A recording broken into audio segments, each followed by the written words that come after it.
Do you have any thoughts on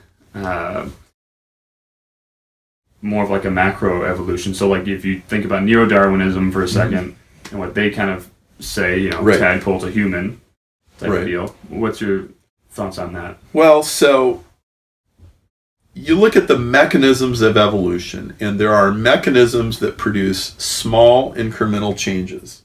So transposons, like Barbara McClintock discovered, that's a small incremental change. It's not a massive. It's not a massive thing. Horizontal gene transfer is when organisms trade genes with each other. That's a gradual mechanism of change. Epigenetics is when basically genes stay the same, but they switch on and off, and your body is doing this all the time. That's a gradual mechanism. But then there are two quantum leap mechanisms. So one of them is hybridization. I can cross a lion with a tiger, and I can get a liger, and a liger has twice as many chromosomes. And occasionally with animals, you'll get a fertile. Usually you'll get sterile, but occasionally you'll get a fertile. And once in a while, it will take, and you will get a new species of animals from hybridizations. And then after the hybridization happens, there's this whole process called hybridization, which is basically transposons and epigenetics switching things on and off and dealing with instabilities in the genome. And this happens occasionally with animals. It happens with plants all the time. Okay? And then there's another one called symbiogenesis, which is cellular mergers. So it's widely believed that that a chloroplast, which has its own DNA and reproduces independently, is really a blue-green algae living in a plant cell. And it's like a Starbucks and a Marriott. It's like, hey, you come in here and you provide some juice, for the customers, and we'll give you a safe place to do business. And this is what a chloroplast is in a plant cell. And we have lots and lots of good reasons to believe that this happened probably 2 billion years ago. And Lynn Margulis championed this theory.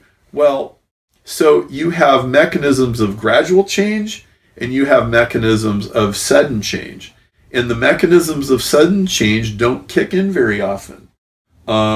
It's just like human technology. Human technology has lots and lots and lots of incremental improvements, but then once in a while somebody will come out with an iPhone, they come out with when I was a kid, they came out with a Sony Walkman, and all of a sudden a cassette player could be this big, and then everything's different, right? They come out with a CD, and then that changes everything. Well, in biology, it's kind of the same way. And in biology, they call it punctuated equilibrium. Now, what Christians need to stop and think about is, what is going on inside these cells that makes this actually happen? And you should also be asking, if this is all new to you, you should ask why. Like, why am I the first person to tell you this? Because this should be in every high school biology book, let alone freshman or junior or senior. Unfortunately, the advanced mechanisms of evolution mostly only get introduced when you're like a sophomore or junior in biology. But for the beginning of your biology education, they just tell you that the changes are random. Then later in your career, you kind of find out they're not random, but it's almost like they've already served up the pink Kool-Aid. Sure. They've already given you the notion that hands evolve just randomly by accident. The truth is, we don't know how these cells know how to do what they do. We just know that they do them. It is just so amazing what they do. We're going to jump into that in a second. Definitely. All those things you just brought up, the 5 pieces that make this. I call them the Swiss Army knife. The 5 mechanisms of evolution. Yeah. So these the 5 blades of the Swiss Army knife, if you will. These are things that the CRSQ published that they had kind of already known for a long time, right? So to me, I'm kind of outsider a little bit right here, but it almost sounds like slightly fighting words. Like I'd be a little bit like, why have you not told me? Just what you said earlier. Like why have you not told me? Why have you not published this? And they'll say, well, we did, and we talked about it, but the angle that's in all their articles and all their journals is, well, see, evolution, macroevolution, not true. Like Darwinism, not true. Like, well, okay, I agree. Darwinism, as originally, no, not correct. Evolution, however, true. Natural genetic engineering, true, right? And it's like, in order to keep this, well, see, they don't believe in common descent. They're offended by the idea that life could start as a single cell and then end up with including humans. Well, I think it's a remarkable engineering achievement. Now, strictly speaking, you can't prove. So there's a part of the CRSQ review where Royal Truman talks about symbiogenesis, and he goes basically says common parts do not imply common ancestry. So what he's saying more or less is, okay, I realize that a chloroplast looks an awful lot like an algae. But that just means God used the same parts, but he made them both from scratch. Okay, let's understand there's a very good reason why you would want a common ancestry view. And it's the same reason that you want one equation for comets and asteroids and apples. Sure. It's because it unifies everything. Okay? And furthermore, here, try this on for size. So let me take a little detour, and there's a really interesting book by Guillermo Gonzalez called The Privileged Planet. And it's also a film. And this is an astronomer who goes to one of these eclipses to observe the corona of the sun while the moon is covering up the sun. Right? So they go to India or somewhere where there's an eclipse, and they set up all their equipment. And he's like, it's really interesting that from the vantage point of the Earth, the moon and the sun are exactly the same size in the sky. And because they're exactly the same size in the sky, it enables us to observe the corona, and there's no other way to observe the corona that way. It gives us data that we wouldn't have any other way, and that data helps us piece together the mystery of the universe. And he's like, it's almost like the universe is designed to maximize observation and understanding. Which I thought was a very interesting argument. And I said, you know what? What if the universe is designed to maximize human understanding? What if the universe is designed to reveal itself to us as we uncover its mysteries? Well, if you take an evolutionary view, that means that God is revealing more to us through a process that we can study than if he just makes things ad hoc. Sure. Okay, so if life is a process that started presumably with a single cell and eventually ends up with 10 million species and ecosystems and everything, if all of that is a continuous process that can be studied, then science gives us even more windows into the mind of God.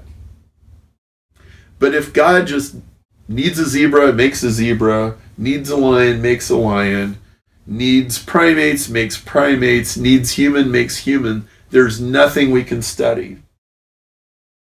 Well, so let's talk about symbiogenesis. So the Creation Research Quarterly says, oh, I know it looks like they're the same, but really just God did the same thing twice.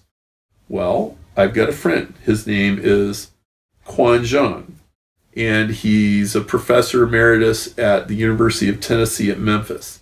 He did symbiogenesis experiments. He took amoeba and X bacteria and he put them together. They fought like cats and dogs for 18 months, but at the end of 18 months, they had made a symbiotic merger where one was living inside the other. They had both discarded parts of their DNA that they didn't need. They had consolidated functions. It was like a Starbucks and a Marriott. Okay, it's like, hey, we don't need a whole nother set of pipes from the water company. How about we tap into these pipes and you get rid of all this redundant stuff that's duplicated between the two, and they merge together. Wow. Now the formal definition of a symbiotic event is that once the symbiosis is complete, that if you separate the two, they'll die. It'd be like, okay, if I took a big saw and I sawed out the Starbucks and put it out on the street, the water wouldn't work, the electricity wouldn't work, right? And there'd be a big hole in the middle of the Marriott, and like nobody would want to be in the lobby and nobody would want to go to the Starbucks, right? So they would both die. Same thing. He tried to separate them after the symbiosis event, they died. So symbiosis events have been produced, and they are quantum leaps. They are massive changes from what was originally there. And they don't happen very often, but they create something brand new that never existed before, right? So every green plant, every green thing you've ever seen in your life, grass, trees, it's green because of that symbiotic merger. It's the world's most successful merger acquisition. And we can study how these things happen because God reveals himself to us through nature. The whole earth is full of his glory. So I say Darwinists underestimate nature because they tell you it's random and accidental. It's not. And creationists underestimate God.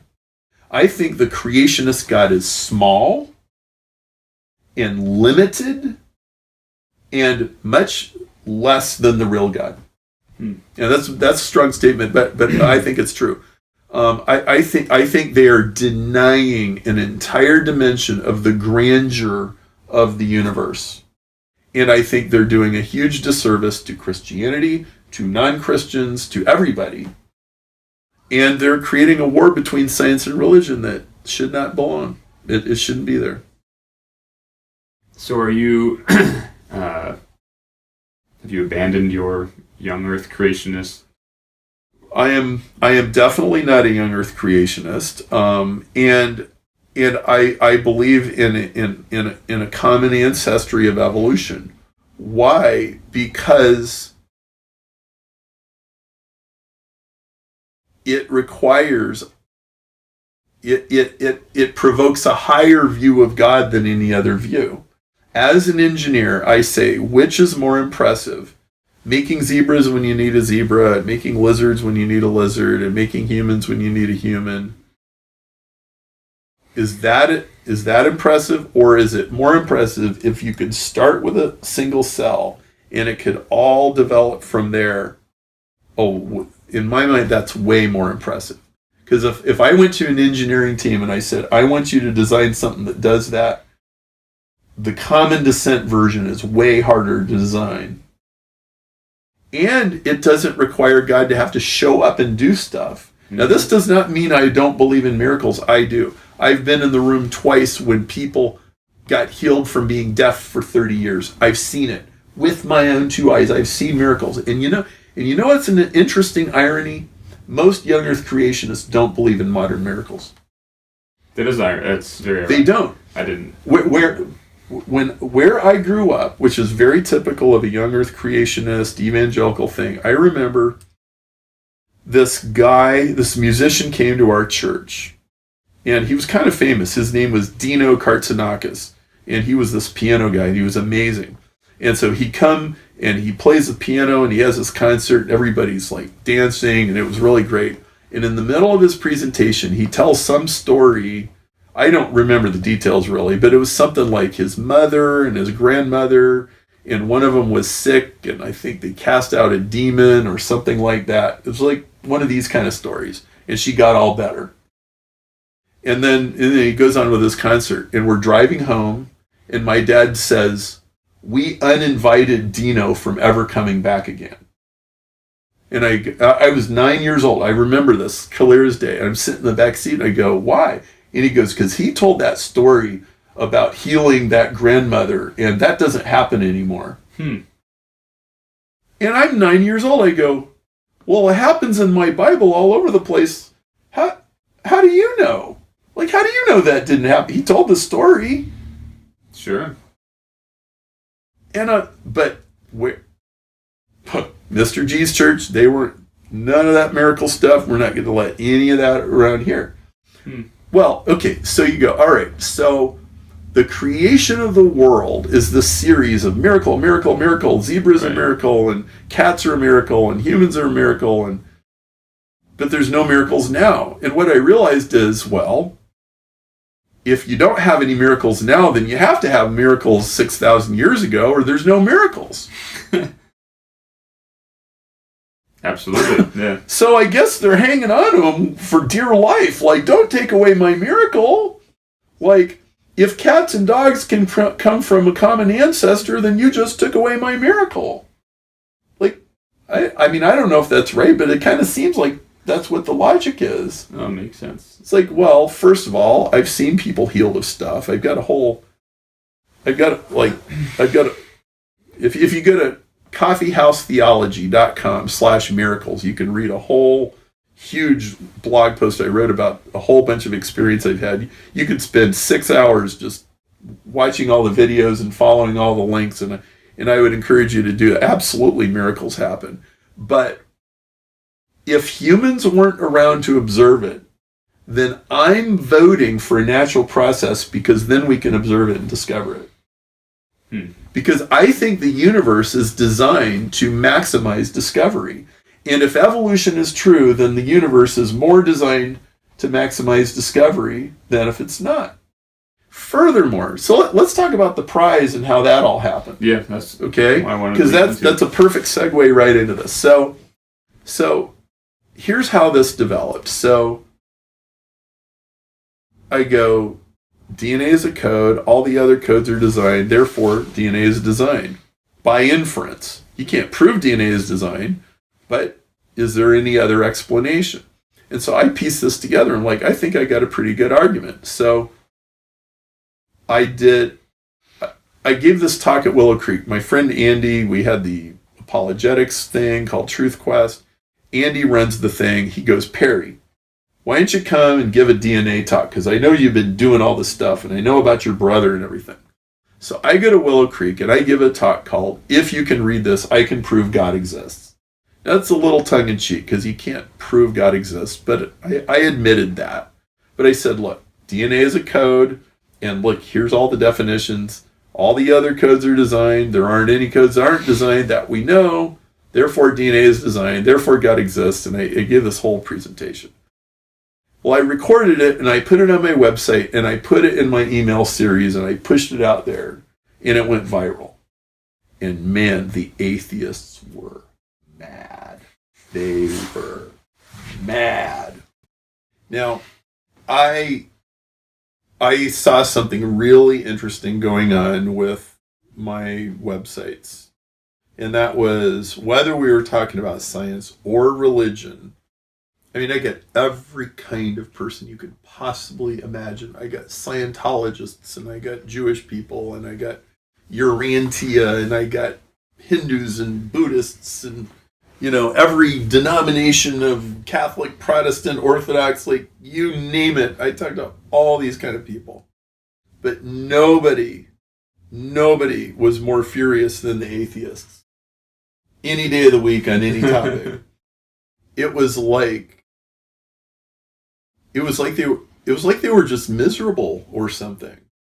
And they would be so offended, and you just see them coming a mile away. Like, you could tell just from the very first email whether they told you anything about themselves or not. It's like, oh, one of these like really angry guys, you know, like the disciples of Richard Dawkins. And so this started to become a game. All right, so how fast can I back the atheist into the corner? Can I do it in a week? Can I do it in a day? Can I do it in an hour? Can I do it in 10 minutes? Can I do it in 3 paragraphs? You know what I mean? Really, right? And it became a very serious experiment of how do I explain this in such a simple and clear way that it cannot be refuted, so that we get down to the core issues instead of just dancing around all these side issues. So I'm kind of practicing, and so this guy comes along and I see through all your sophistry, and that's it, your DNA, God exists. Hang on.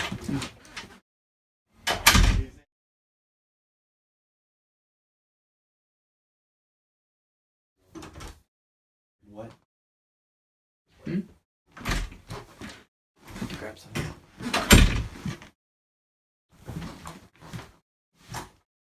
You know where you were? Yeah. Okay.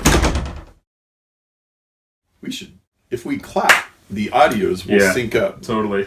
Oh, well. So this guy comes along, he's like, I see through your sophistry and all of that, and he starts arguing with me about DNA, and I back him into a corner. And he's feeling flustered. And, sometimes with these people, it would almost be like this sensation of like I'm strangling the guy. Like, I don't know how to describe it. It was like, because, man, they are so invested in this view of the world. Sure. And I'm challenging it, and it is not making them comfortable at all. So he goes to the largest atheist website in the world, which is called Infidels at the time. This is 2005. And they had a discussion board. So it's the largest atheist discussion board in the world. And he posts a link. And he goes, hey, you guys, I've been conversing with Perry Marshall, author of If You Can Read This, I Can Prove God Exists. Be nice to this guy while you rip him to shreds. And then he emails me and he goes, hey, just want to let you know. And I'm like, oh, no. Oh, no. Like, okay, I had gotten reasonably comfortable doing this one-on-one in private, not in front of a million people. Sure. All right, man, top of the flagpole, and they want to nail you to that thing and make an example out of you. I'm like, oh, no. Oh, I don't know. Oh, please. I didn't want this. I got out to breakfast with my friend John. He's like, what do you mean you didn't want this? Like, you've been inviting it the whole time. Come on. Like, don't deceive yourself, Perry. Like, you've been fixing for a fight and you got one. So, like, I think you're going to have to man up and, like, be in the fight. Oh, man, not these people. Oh. Did you knew about this? Oh, I knew about Infidels. I was talking to Mark Valetic about Infidels like 7 or 8 years before that, when we were sitting in a coffee shop in Oak Park, and like he was part of their, I don't know if it was board of directors. He wrote articles for them, and so yeah, I knew who these people were. I'm like, oh man, okay, dude, like put on your big boy pants and go in there and defend yourself. So here we go, and I was scared to death. Okay. Like, okay, if you make one slip, if you even say one wrong word, they will just paste you to the floor. They will run you over. You will be roadkill, man. You better be really careful what you say, right? And also, on top of this, at this time, I have this blossoming reputation as a guy who's teaching online marketing, Google AdWords. I was... a year later, I published the world's best-selling book on internet advertising, which is called Ultimate Guide to Google AdWords, which is now in its 5th edition. So I had this like really sterling reputation online, and people like Perry. Perry helps us figure out our internet traffic and stuff. And then over here, like, these people just hate me, right? And that's going viral. Like, you type in Perry Marshall idiot on Google, and like, hundreds of websites would come up and all these angry people. Okay, so all right, I got to explain this. I got to defend myself. DNA is a code. then I got to defend that. All the other codes are designed. I got to defend that. Therefore, DNA is designed. I got to defend that. And here we go. It's one of me, and like, I don't know how many of them, 50, 100, I don't know. It went on for well over 1,000 posts, 7 years. It became the longest running, most viewed thread in the history of the largest atheist website. And like I said, it's one of me and a whole bunch of them. And they couldn't get around it. They couldn't solve it. I'm like, snowflakes are not a code, and sand dunes aren't codes, and you know, no, hydrochloric acid isn't a code. This is what a code is. Engineering textbooks, biology textbooks. And I just keep defending this successfully. And they keep unsuccessfully trying to poke holes in it. This goes on and on. And after a while, it just starts getting comical. Like, they'll make up anything to avoid this. Well, eventually that forum got shut down and sold to somebody else. It's a big, long story, but it ran for 7 years. And I was very successful with this. And I was still like trying to figure out how do you nail this thing down? How do you keep people from just going around and round and round in circles, which is mostly what would happen. They would just go around in circles. And one day I was going back and forth with this guy on my blog because this whole experiment of how do you explain this to the world is still going on. And I have this realization, Perry, you have to explain to him exactly how to prove you wrong. Okay. Show him how to prove you wrong. Because it's possible. If you can show a code that's not designed and show that nobody designed it, you win. And Perry's wrong. So write a spec. And okay, so I get this engineering textbook and I write a spec and I put it up there and I said, okay, if you can solve this, I will write you a check for $10,000. And I'm like, I press submit, on the blog, right? Yeah. Post. What's going to happen? Nothing happened. He disappeared. Gone. Yeah, like, game over. Huh. I put money on the table. I told him exactly how to prove me wrong. Okay, you figure this out, and I'll write you a check. I mean, he didn't even say, oh, I don't believe you'll write me a check. He didn't even say that. Apparently, I had enough credibility that they knew. Okay, famous author, public figure, best-selling author. If a best-selling author puts money on the table and says, you do this and I'll write you a check, then that's some serious skin in the game, right? Couldn't solve it. Well, I started writing Evolution 2.0, and a friend said to me, Perry, when your book comes out, instead of having a $10,000 prize, you need a $10 million prize. And I was talking to this guy about it, and I go, how on earth am I going to get investors to be willing to write a check that big? Like, I can't write a $10 million check. There's no way. And this guy says to me, he goes, well, make it an award for the patent. And I go, what patent? And he goes, look, if somebody solves chemicals to code, if somebody can pour chemicals in a bathtub and get digital communication without designing it, that's AI, baby. Like, that's like a serious advance in technology. He goes, Microsoft would buy that in a hot second. I'm like, oh, never thought of that before. Like, this had never entered my mind. Like, I had never really thought through, well, if somebody actually did figure this out, what would the implications be? Well, yeah, it would have implications for the origin of life, but it would also have implications for technology. I'm like, oh, okay, that's interesting. So I went around and I started raising money.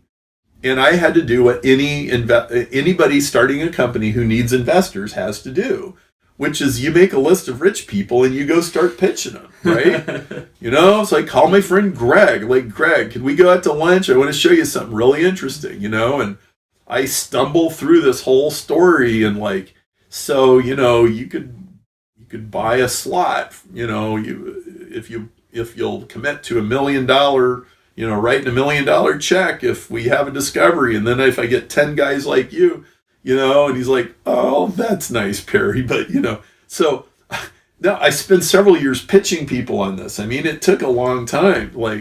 And I didn't really have anything to show them other than the story about the Infidels thread, my blog and everything. I don't have a book done yet. And okay, so, I mean, this is pretty abstruse, right? It's like, okay, so hand at the end of your arm, evolution, cells, genetic code, AI, it's a lot. Right. It's a lot of stuff to piece together, right? And okay, so, but, eventually I got a group of investors together and they're in all kinds of industries, medical doctors, cryptocurrency, entrepreneurs, real estate, all these different people. And, and we got backing for the prize. And along the way, it also became evident you need judges because, okay, Perry's an electrical engineer. He's not a research scientist. He's not at a major university. It's kind of this, it could kind of seem like this Don Quixote kind of a thing.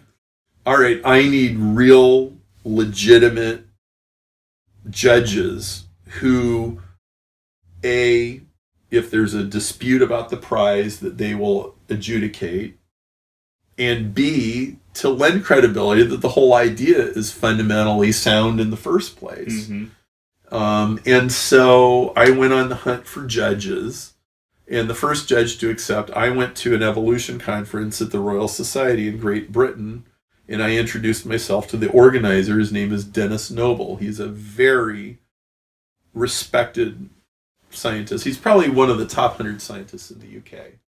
He has a Commander of the British Empire medal from Queen Elizabeth. He's the guy who figured out the cardiac rhythm, which made pacemakers possible. He was the first person to model a human organ on a computer, which he did in 1960 in the basement lab with punch cards on borrowed time that he convinced somebody to let him use on the computer mainframe. He's a fellow of the Royal Society. He's been the editor of several journals. He's been the president of the International Union of Physiologists. Okay, serious scientist. And he came on board as a judge. I got George Church. Now, George Church is not a household name unless you're in genetics. Everybody in genetics knows who George Church is. He has been involved in almost every genetic engineering breakthrough in the last 30 years. He has 95 patents, 420 papers published, and he's a rock star. He's at Harvard Medical School. And in fact, if anybody knows what CRISPR genome editing is, his team and Jennifer Doudna's team at Berkeley are battling for the patent rights over CRISPR. Oh, wow. Yeah. Okay, so this guy's a total rock star. He's on my judging panel. The president of HeroX, who hosts our prize, we're the largest prize on HeroX, which was founded by Peter Diamandis, who founded the X Prize for spaceflight. Christian Cottashini says to me, he goes, Perry, everybody knows you're a Christian. You need some atheists on your team. Can you go get like $5 million of atheist money? And I'm like, well, I don't know, but I got an idea. And I go to Michael Ruse. Michael he's an atheist professor of the philosophy and history of science at Florida State University.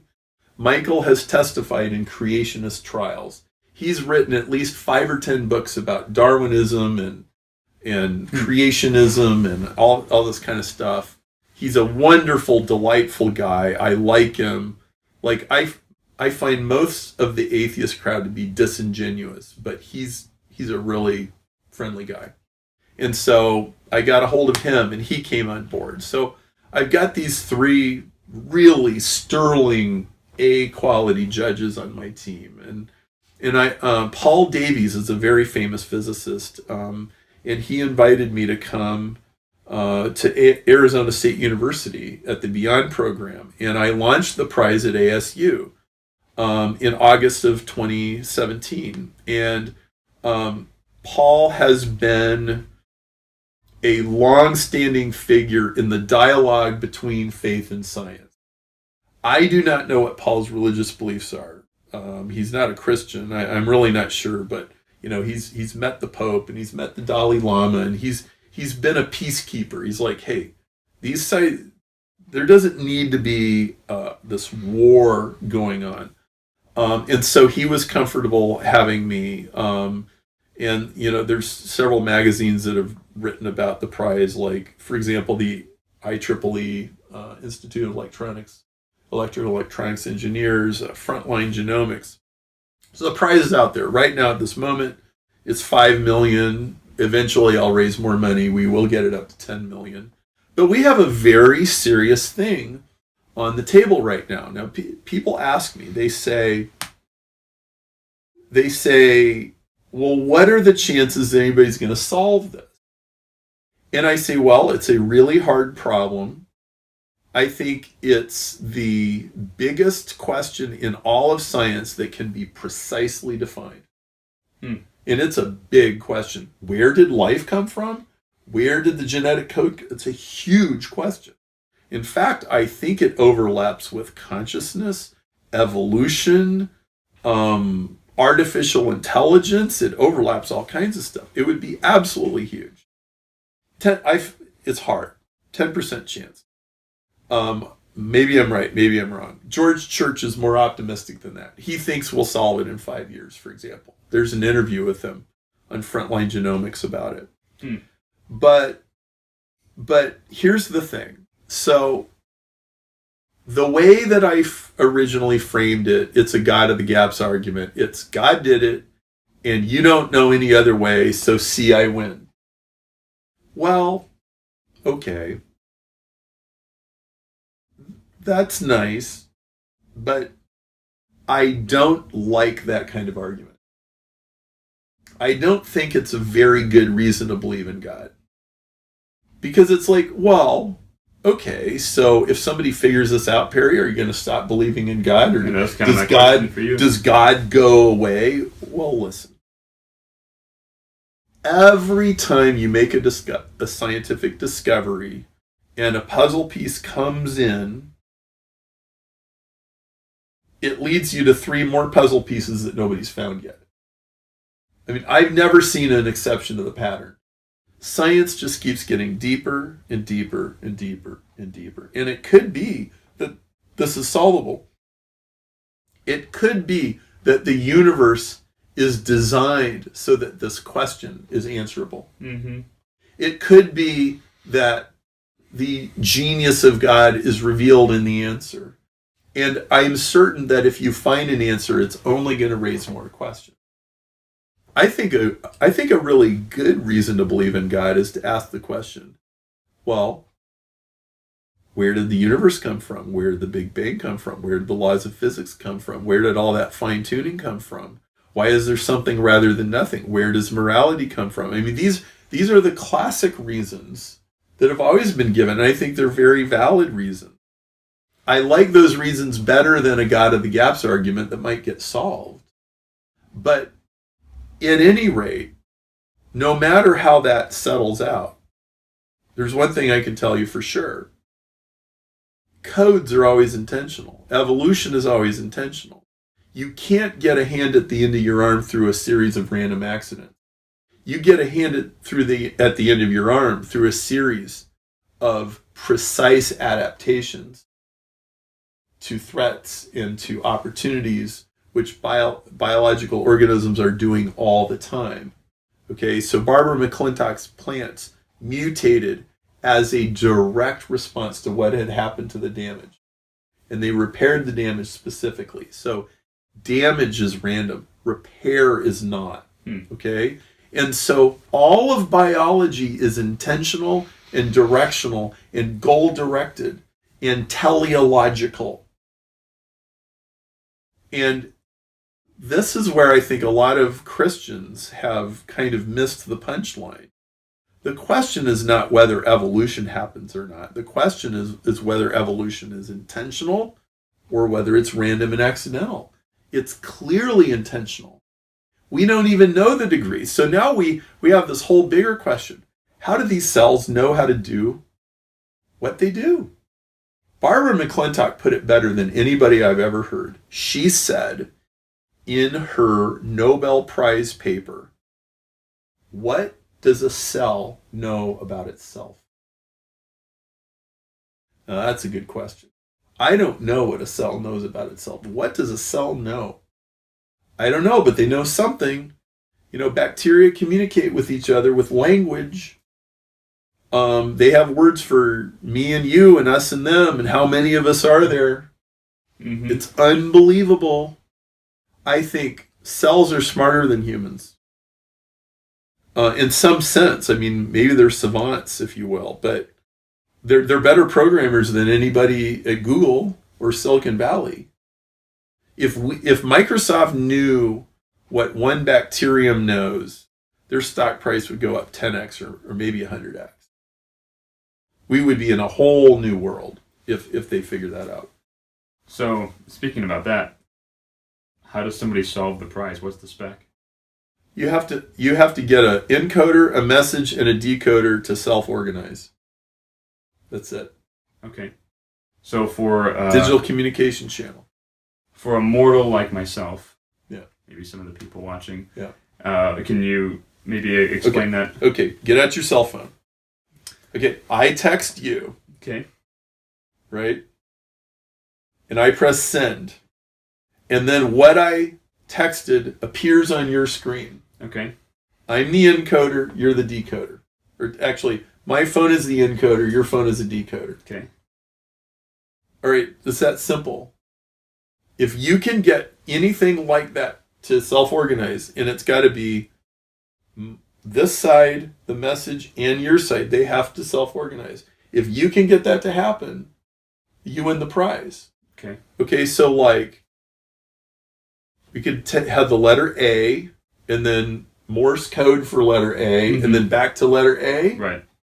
Okay, if you can get a system with a whole alphabet that will do that, you've solved the prize. That's it. It's actually pretty simple. Sure.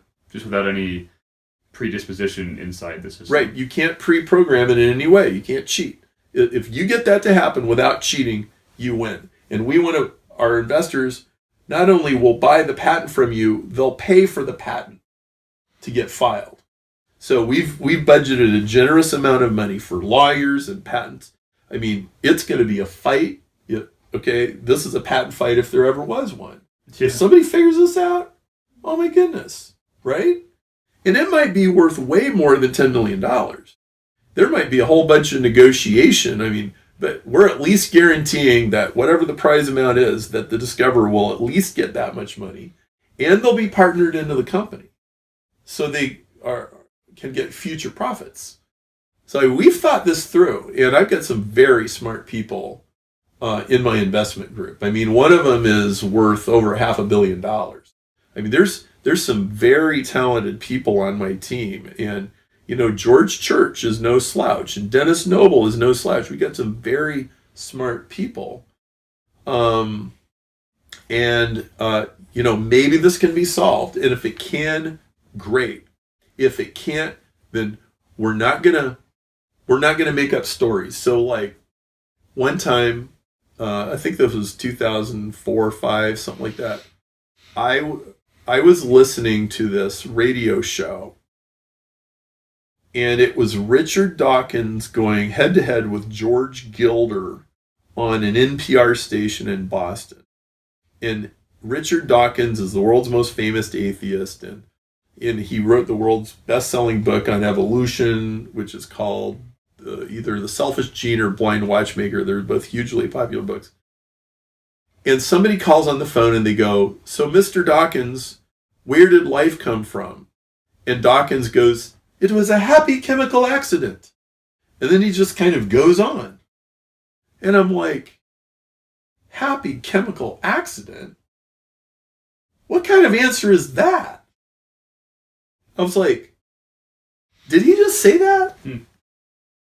Like, and then he just went on as though he had answered the question? That's no answer. That's not even science. That's anti-science. Okay. When we're talking about where life come from, there's not going to be any more lucky lightning strike, warm pond, happy chemical accident. That is not an acceptable answer to the most interesting, fascinating question in all of science. That is not okay. And he was a professor at Oxford. He has no business shrugging off those kind of questions so glibly. This is a serious question. It deserves a serious answer. This is not a joke. Life is not a joke. And if you don't know, you say you don't know, but you don't make stuff up. That's not science. And that does not serve the public. Any professor at any university has a fiduciary responsibility to serve the public and to tell the truth. And what has happened is that Christians have invented their own version of science, and the atheists have invented their own version of science, and neither of them matches up to the facts. Neo-Darwinism, this falcons have copying errors, nobody should believe that. Nobody should have ever believed that, but especially since Barbara McClintock. In fact, science was really on a wrong path for 60 or 70 years. I mean, really, neo-Darwinism is dying. It is, and it cannot be saved, and they all know it can't be saved. I would say, if you want an official date, it died, neo-Darwinism died an official death at the Royal Society meeting in November 2016, which Dennis Noble organized, and basically said, all right, so we need people who believe in evolution but do not buy into neo-Darwinism. We need a major conference where all the leading thinkers that are studying natural genetic engineering and all these kind of systems in nature, we need a conference where those people get together and present what they've discovered. And there was a huge political fight within the Royal Society, and there was a lot of people that didn't want that conference to happen, but they pulled it off and they got it to happen. And I was there, and it was incredible. And nobody is willing to defend neo-Darwinism in public anymore. Not really. Jerry Coyne won't even debate people in public. He avoids it. He'll shoot people from the safety of his blog, but he won't actually go out and debate people head to head. I mean, I'd love to see him debate Jim Shapiro or Ava Jablonka or Dennis Noble or any of these people. But he would end up looking very bad. And Dawkins won't do it either. And so we're in a new era of biology.